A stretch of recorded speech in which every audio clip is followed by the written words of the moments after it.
Hello, welcome back for this new video, new video of the roundtable of the CGSP.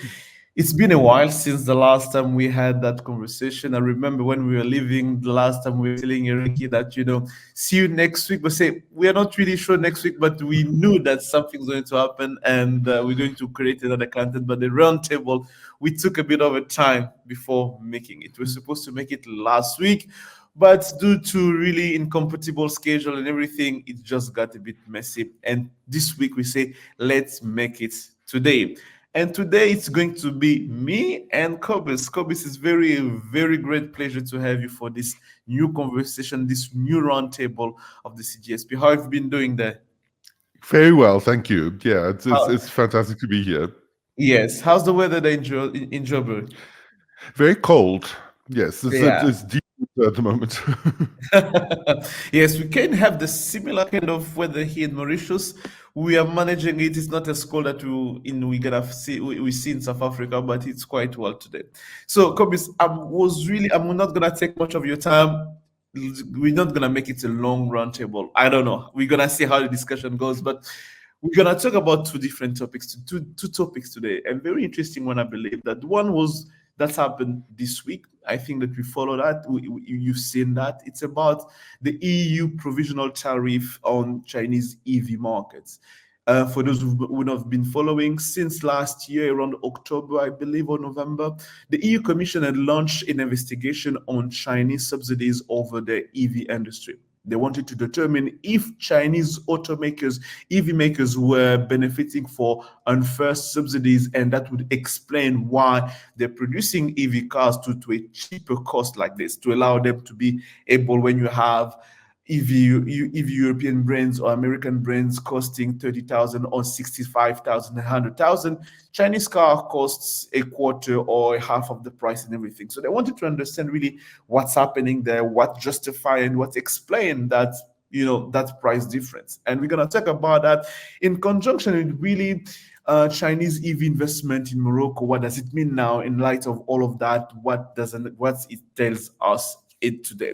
And finally, we're also going to talk about Africa, I'd say African countries' optimism or expectation ahead of the FOCAC that's going to happen in September this year. So, two topics I think it's going to be really interesting one to talk about. So, let's jump on the very first topic, the EU Commission's tariff on Chinese EVs.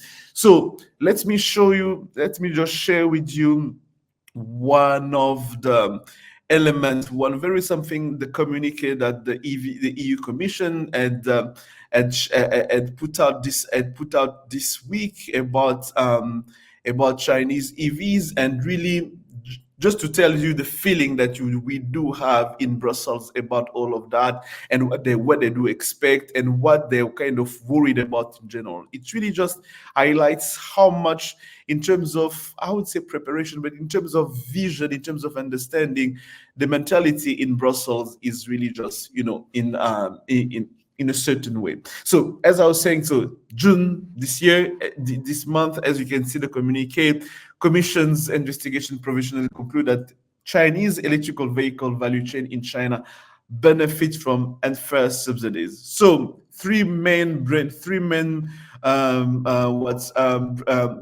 been targeted. BYD will receive a 17.4% tariff. Geely is going to receive a 20%, and SAIC is going to receive a 38.1%.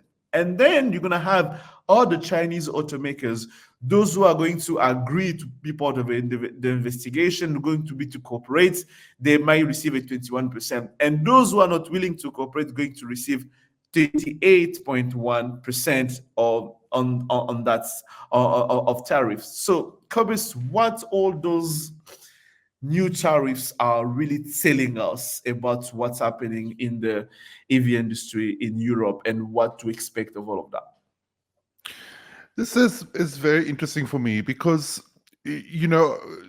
so in the first place, obviously the Europeans and also the Americans are very worried about Chinese subsidies for EV vehicle manufacturing.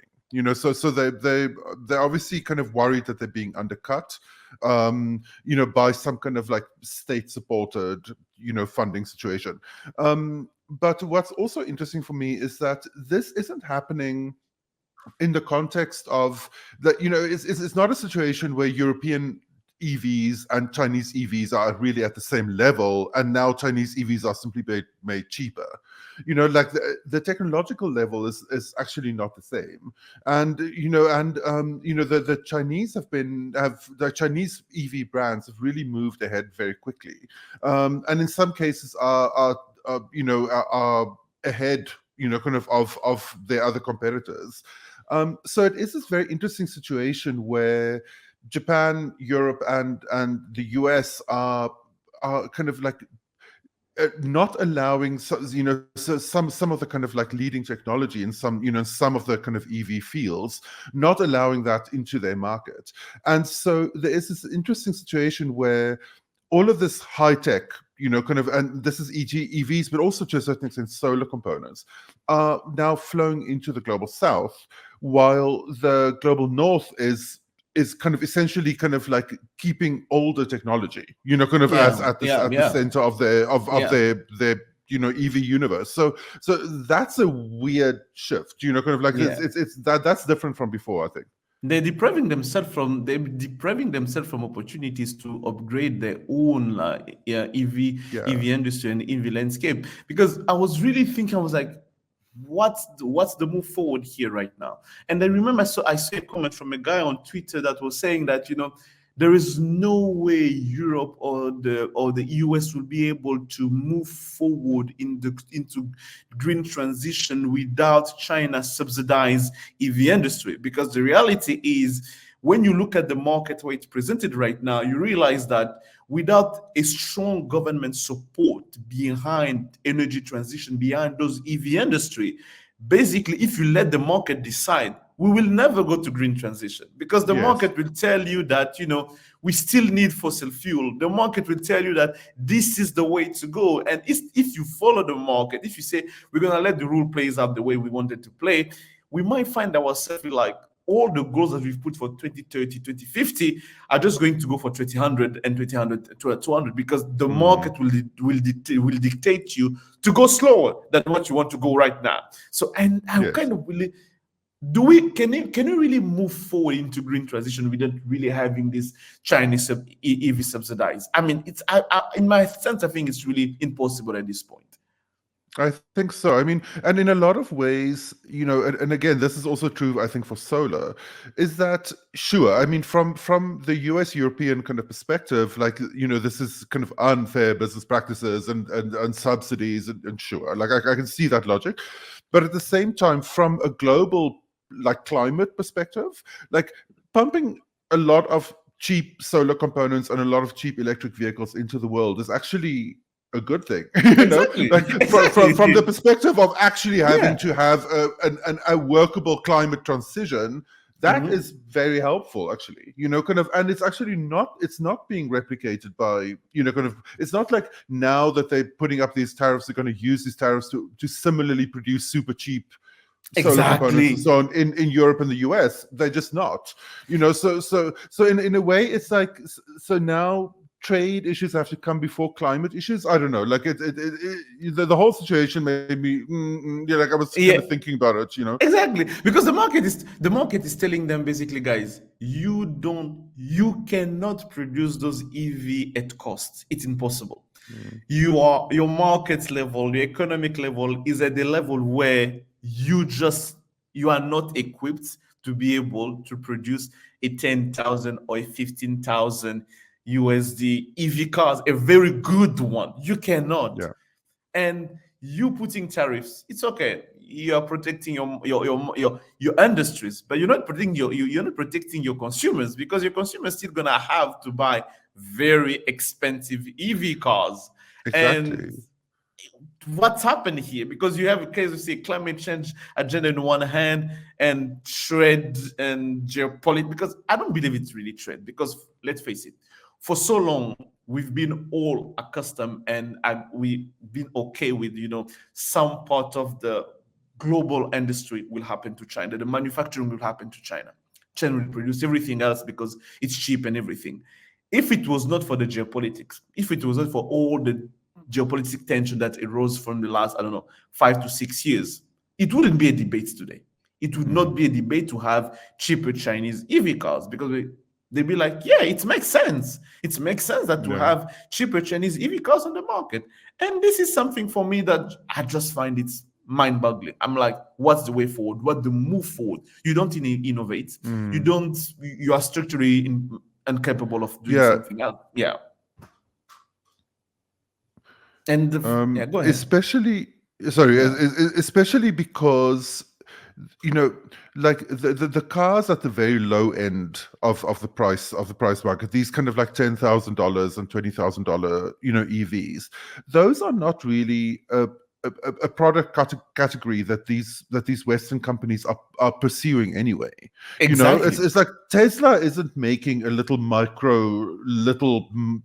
very, very cheap little hatchback. They're just not making that.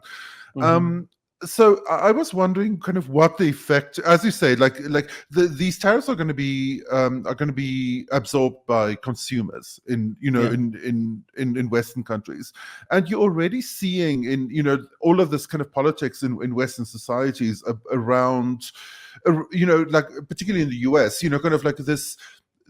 In theory, the U.S. economy is doing great, right? Kind of like there's growth, like very low unemployment and so on, and so that is what the Democrats particularly are campaigning on.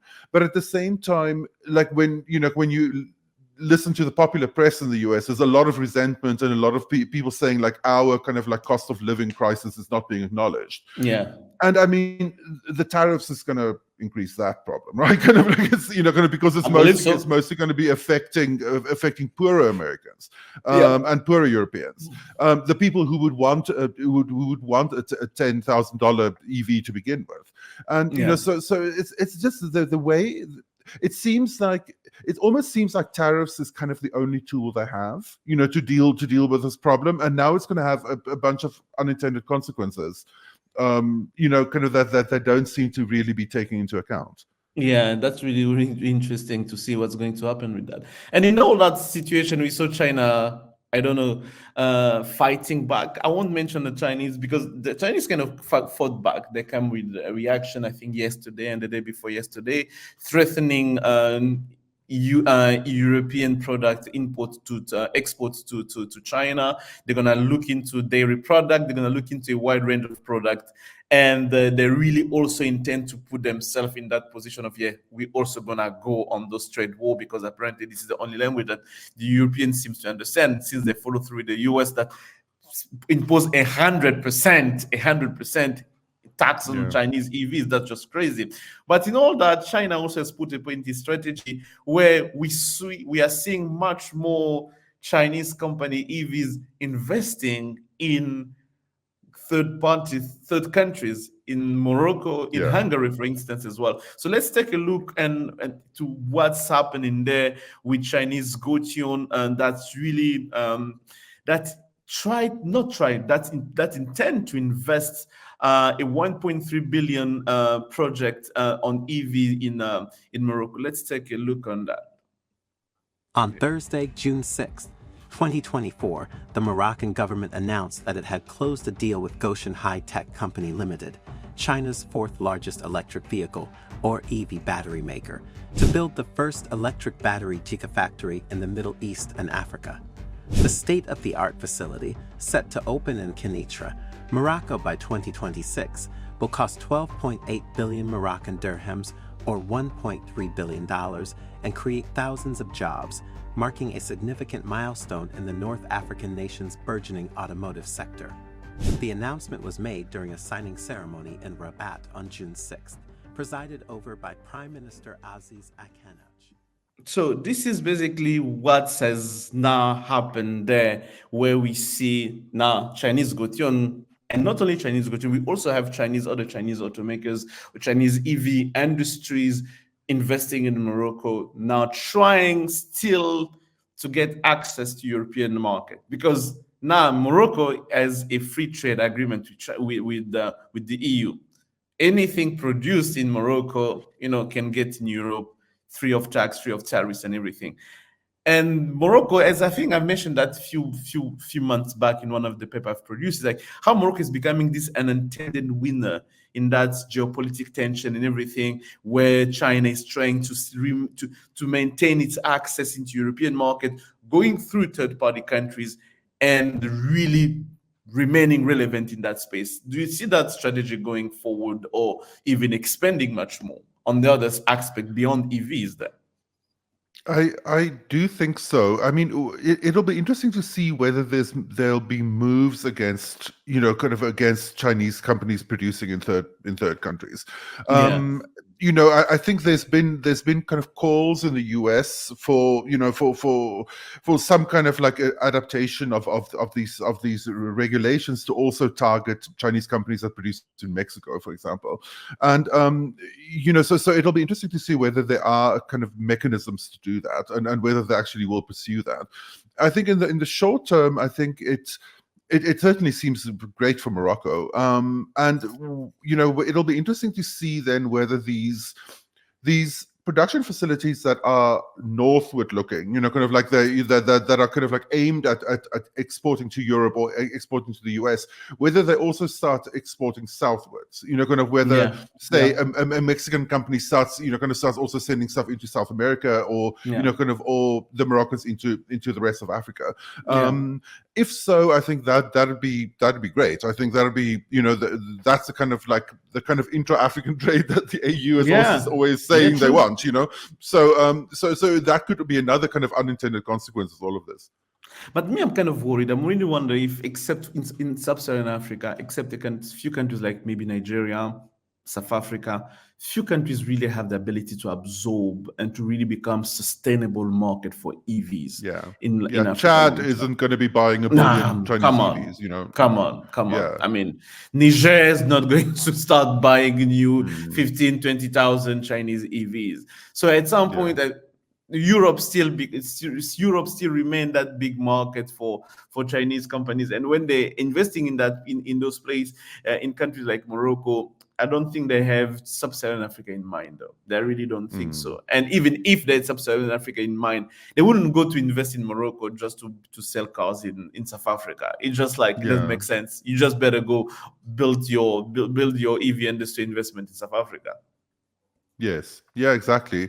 I mean, the question then also becomes whether European and American, also Japanese companies are going to start replicating what the Chinese are doing. Kind of whether they're going to start also chasing those same kind of product categories, or whether they're just like never going to get there. But can they? I mean, economically speaking, can really now today European and Japan, we're talking about Japan here, where the cost of living is just skyrocketing. Can they really start building cheap EV cars? When I say cheap, not cheap in quality, but affordable to the point to be at the same level of Chinese cars? I don't see that coming. I really don't see that coming. I'm really doubtful about that. And let's see what's going to happen with that and how they're going to react. But in the long run, I don't really believe that tariffs are the solution. And I really don't see, if they don't try to innovate, if they don't try to build new facilities, or if they just don't give up on the geopolitical narrative, I really don't see how they're going to happen. And my fear at the end, I see climate change agenda just being pushed way back, way back, because as the guy said on Twitter, can we really do today climate change without a heavy subsidized Chinese industry, EV industry? Without them, I think it's going to be complicated. Without them, go ahead. Exactly, and if they don't, then what are we talking about then? Right? Kind of because I mean, the US has already had, I think, I read this week, I think more than 10 like more than $1 billion kind of like natural disasters this year already, yeah. right? And it's not even summer in the US, right? They're still gearing up for full Exactly. kind of full hurricane season. Exactly, So, yeah. you know, and wildfire season. So, you know, so I mean, things are looking rough, you know, kind of on the climate side. So Yeah. so you know, they really need to move forward very quickly, but all of this politics is making it very hard.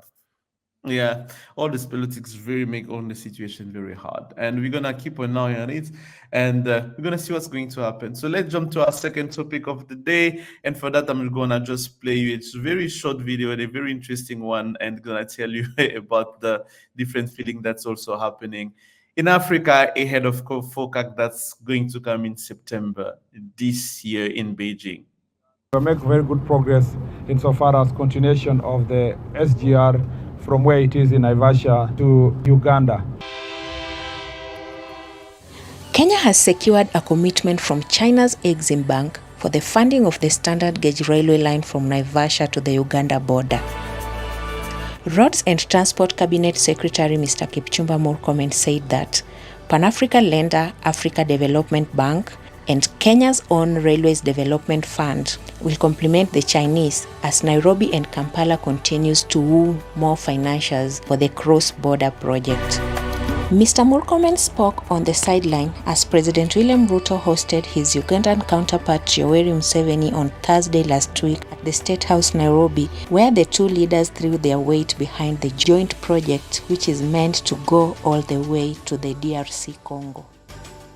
So we are here, we are having this talk. I mean, we've been hearing these, I won't say rumors because we're talking about government talking and speaking about it, but Nigeria, Kenya, Uganda, we've been hearing that rhetoric coming back over and over again, that we know big funding commitments are coming out of China for the infrastructure. Interestingly, we covered that in one of the newsletters we produced last week. We're hearing much about the Kenyan government, the African government. You know, they're putting out statement. We receive commitment coming from Chinese and everything.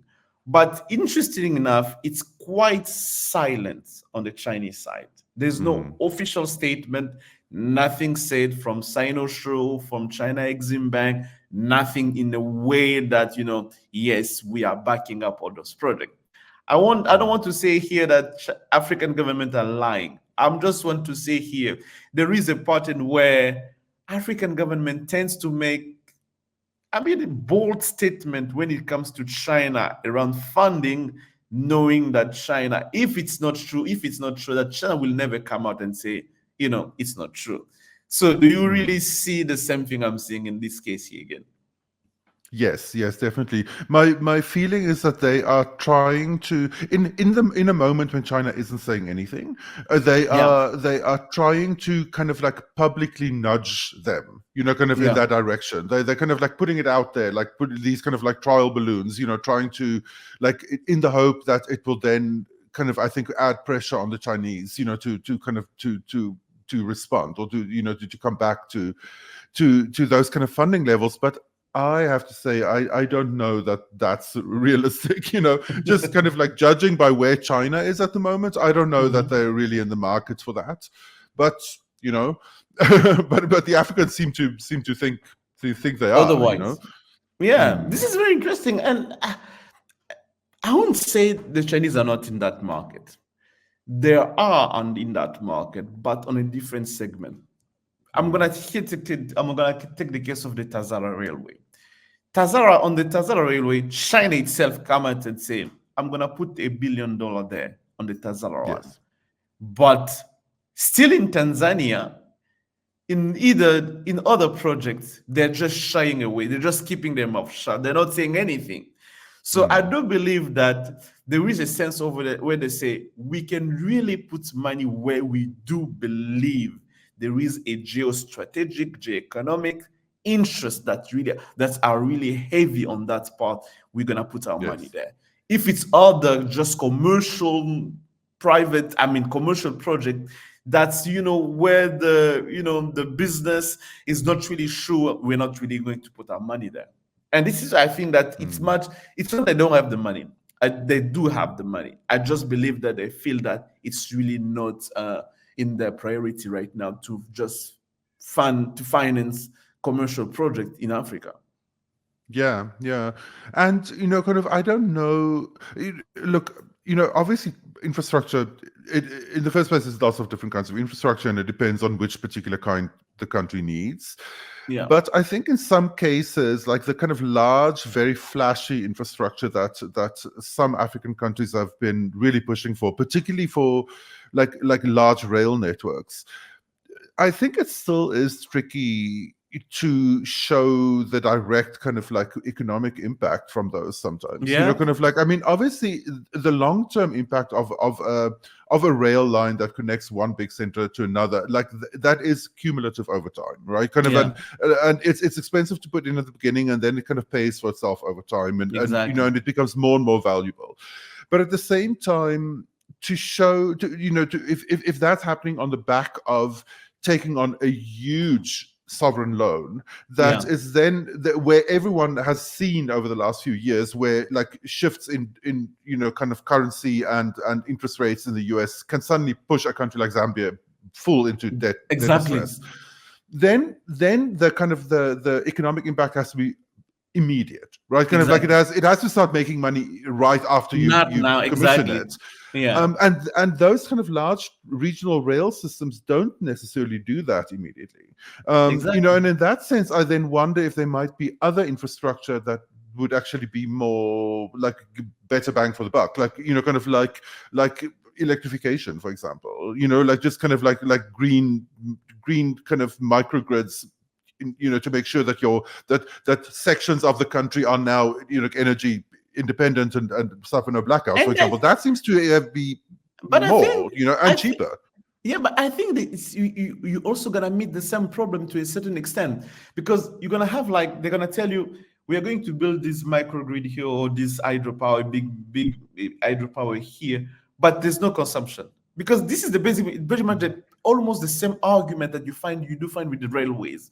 They say we cannot build railways where there's no economic activities, where there's just not enough human traffic, there's no human connection happening. So us building a railway there, we're just gonna build it in the emptiness.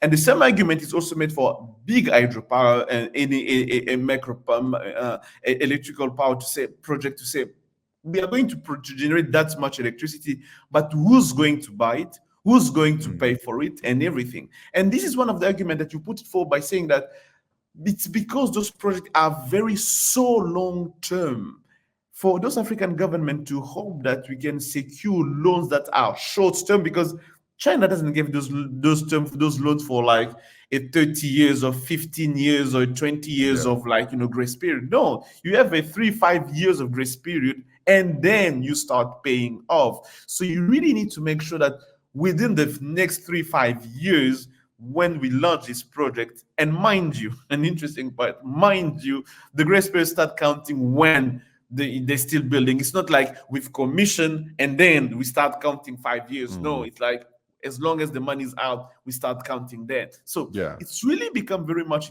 difficult. And that's where the question that we're asking, when you look at the head of FOCAC that's coming in September, do you get the sense that there is too much over optimism coming from African government? And here I have in mind the Tanzania foreign minister 2 weeks ago was saying that, we get insurance from China, SITCA, which is Chinese International Development Cooperation Agency, saying that, ahead of FOCAC, we can give you insurance that there will be deals signed with Tanzania and China. It did not give a number. But we also see that Tanzania has been quite pushing in terms of saying that, we want to make sure that we're going to have a big deal, interesting deal and everything. And we see it here where last week, the finance minister had a meeting with China Exim Bank manager saying that, how can we talk about financing these loans? How can we really financing this project and everything? And it's very interesting when you look at now the infographic that came off the Chanzo initiative, which is a media in Tanzania. We just took the graph. They really made an interesting graph showing you that was like in late 2022, showing you the Tanzania SGR. And here you have where you have the Turkish, like the Turkish building, the Turkish building, the Turkish building, the Turkish building, and then you have the Chinese on the on the last two segments. But interestingly, the Chinese are only building. They're not financing. They're not only financing, building. Exactly. They're only building. In terms of financing, we have Standard Chartered, we have the Credit Suisse and everything, but we don't have the Chinese behind that. And this is why I think that Tanzania want to come and say, you want the building contract, but we also need you to finance the project. And I'm really kind of wondering, are they really having any chance to get anything from all this, from all this expectation? I mean, I wonder as well. Kind of my sense is that China, I think, learned a set of lessons from the standard gauge railway in Kenya that the Africans aren't 100% understanding that they've learned. That I think for like because obviously Chinese entities have built rail after the standard gauge railway in Africa, right? Exactly. But but those haven't been transnational or transregional kind of like networks. Those have been mostly in cities, I think. So I don't think they're completely.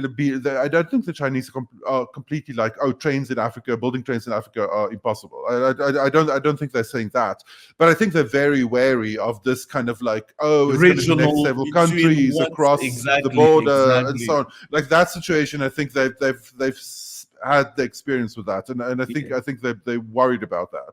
It's going to so in a way, kind of like mixing them and Turkish companies, as contractors and having a kind of mixed finance, I think is a better solution than the one that Kenya had. I guess the question is finding those partners, finding them, finding the ones that are actually willing to invest. Yeah, because even the Turkish are not financing; they're just building. They're not financing. They're just building. They're just contracting. They're just building. And I think this is the problem now that many African countries will have to face on, like how to secure funding in the next 5-10 years, because those funding are still needed. We still need billions every year to build infrastructure.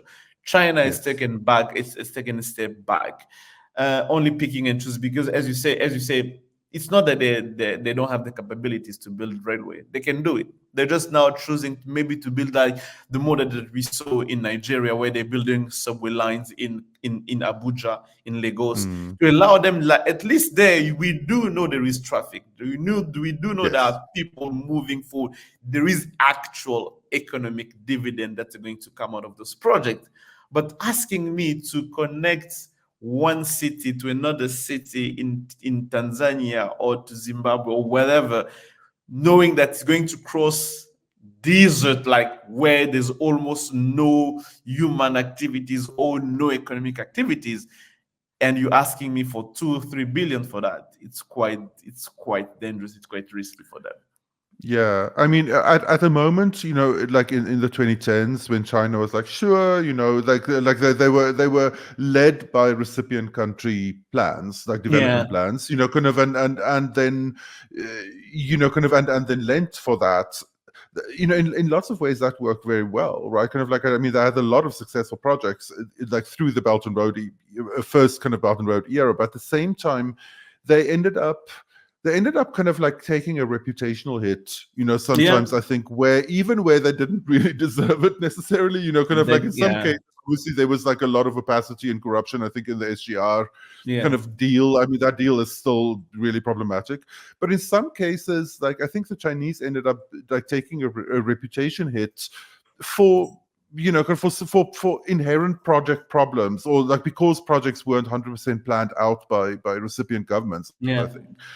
So in that sense, I think they are very wary now of the predatory lending label, well. You know, kind of. Yeah. I think they feel that they would rather, I think, in some cases, like kind of pull back from projects rather than have it, like being exposed to that again. I think. Yeah, and I think that they passed the time where they were trying to make themselves beautiful for Africans. I think they've proven, they say that we can provide financing, we can help, we can really do that.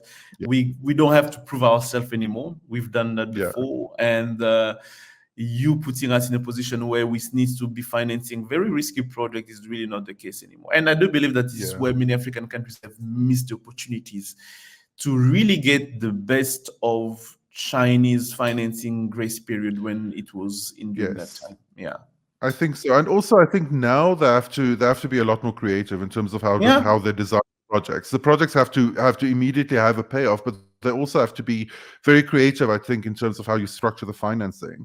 Exactly. Yeah, like I think that kind of like innovative project design, I think is going to be key. And the countries that are able to kind of pull in different partners to de-risk each partner's portion of it. Definitely. They are the ones that are going to be win. Exactly. Even if they try to say let's build subways in urban lines and everything, not many African country can really now, with the current infrastructure of the capital city or the big city, being able to reshuffle things to build railways and everything into urban railway. Just going to be difficult for them, and I think that's why they're now trying to push more into this connectivities. Like let's build to hope that infrastructure will bring development. This is a model that many people can be arguing about that's not effective, but this is, I think, the mindset of many African countries. Let's wrap up this discussion, and FOCAC is coming in September for the first time. I won't say for the first time, but for the first time for quite some time, we have the time very much in advance. Yes. And it was quite unusual from China. What's your take on why it came so in advance and why it was different than what we saw before? Yeah, it's a very interesting question. I assume it's possibly because the year is so crowded. Kind of there's other summits as well. I think there's a BRICS summit coming up as well, and so on. I assume it might also have to do with the U.S. election. Definitely. I think the Chinese know that they're gonna be an issue in the U.S. election. They're already, it's already clear that they will be, and so a big flashy thing right like in Africa right around the election will then kind of be an election issue. I assume. So it's maybe that's part of the calculus. But yeah, it's a very interesting move. It's quite mysterious. I wonder what the Africans made of it and whether they were kind of surprised by it. I think I think many African countries were not even really surprised. I mean, they were not really expecting something different in the sense of like, I mean, what I mean is like, I don't think that they paid attention. They've noticed that this time the date have been released earlier, because for them it's just like business as usual. We've always known and everything. We've always received information. It was never made public, but we received information. But that's why I don't think that they really paid attention that this time in particular, it was like well known. And as you say, for me, it's like one of the main elements, the US election. I believe that they're going to try maybe to throw something to the African countries during the FOCAC, and where they see what may put the US rhetoric about Chinese presence in Africa quite difficult to challenge. It's going to be really difficult for them to handle with that. So I'm really I don't know. I won't be optimistic, but I'm really careful about what's going to happen there. And I know that, and when you see all the criticism that all the some Africa Plus One summit have been receiving these days, we had South Korea 3 weeks ago. People were like, why are we going to South Korea and everything? I really wonder if the FOCAC will also have the same criticism, because most of the time it's never received that kind of criticism. The China-Africa Summit has always been, spared from all this criticism of Africa Plus One Summit. I think it's only when it became quite frequent, like having countries that usually we don't see them now having Africa Plus One Summit, that people start to pay attention, like what, why, and everything. Yeah, I think so. It'll be interesting, and I think it's also going to be really revealing, I think, about where the Belt Road is going, Yeah. in for the second half of the 20s. I think, it's to see, because obviously FOCAC was kind of the Belt and Road before the Belt and Road even existed. Exactly, It was one of these kind of early spaces for China to experiment with this international rollout. And I think the Belt and Road has been really kind of dusted off and rethought, kind of like in particularly at the Belt and Road Forum last year.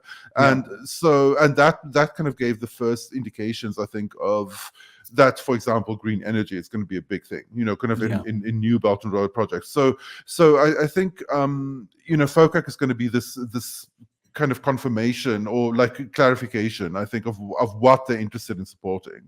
And then it'll be interesting to see if there's complaints from the African side. Let's first see how many of them will be attending, and I really do hope they come up with very interesting project on the table, because definitely China has changed. There is a 2.0 BRI table. The Chinese approach, if you don't play smart about what's to get from Chinese engagement right now in the new configuration, I think you're just gonna miss out the opportunities. So we're gonna make this short, as I said. This was our conversation on CGSP Roundtable, guys. I want to say see you next week, but I won't bet on that. I won't say see you next week. We're hoping next week. Exactly. It might be a little bit longer. We're gonna do our best to be there next week for another roundtable. In the meantime, for Cobus Van Salen, Johannesburg, Geraud and Mauritius, see you next week for another content of China in the Global South. Bye-bye. Yes. Bye-bye.